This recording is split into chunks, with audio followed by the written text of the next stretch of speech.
नहीं जानते हैं, अब तो शायद दिखता ही नहीं कहीं, पहले होता था। नीलकंठ पक्षी का दर्शन कर ले दशहरे वाले दिन तो उसकी 7 पीढ़ियां स्वर्ग में चली जाएंगी। किसान को ये बात बड़ी अच्छी लगी, तो उसने कहा कि खेत तो बाद में जोत लेंगे। पंडित जी बहुत अच्छी बात बता रहे हैं, सबसे पहले नीलकंठ पक्षी का दर्शन करते हैं।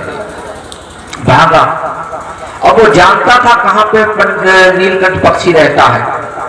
भागा भागा, भागते भागते गया और देखा यहीं कहीं पर रहता है। देखा घोंसला नीलकंठ पक्षी का है, निहारा तो नीलकंठ पक्षी नीचे मरा हुआ पड़ा था।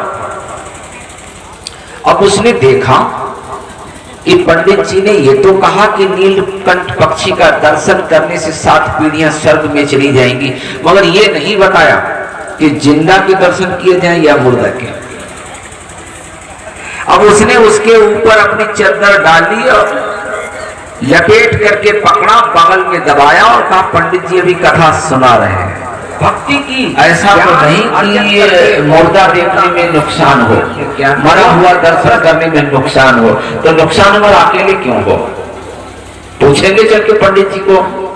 पंडित जी के पास जाएंगे और गया। पंडित जी कथा सुना ही रहे थे, समापन की तरफ थी कथा, और कहने लगा पंडित जी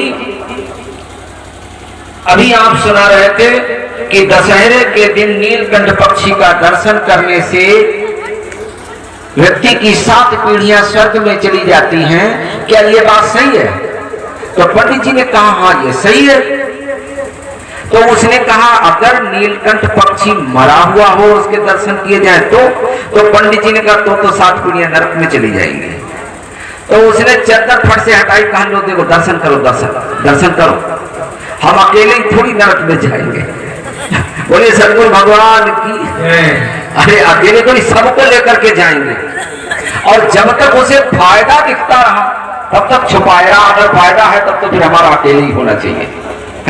घाटा है तो अकेले थोड़ी नरक में जाएंगे, सबको लेकर के जाएंगे। आज मनुष्य की ऐसी सोच भाई और बहनों, और जहां बैठ करके हमारे जीवन की बुद्धियां सुलझनी चाहिए वहां आना ही नहीं चाहता है। क्या इस गांव में इतने ही लोग हैं? नहीं, बहुत लोग होंगे। क्यों नहीं आए? क्योंकि उन्हें इस जगह का महत्व नहीं मालूम है, मूल्य नहीं मालूम है। ये वो जगह है भाई और बहनों जिस जगह पर बैठ करके व्यक्ति के जीवन में आमूल चूल परिवर्तन हो जाता है।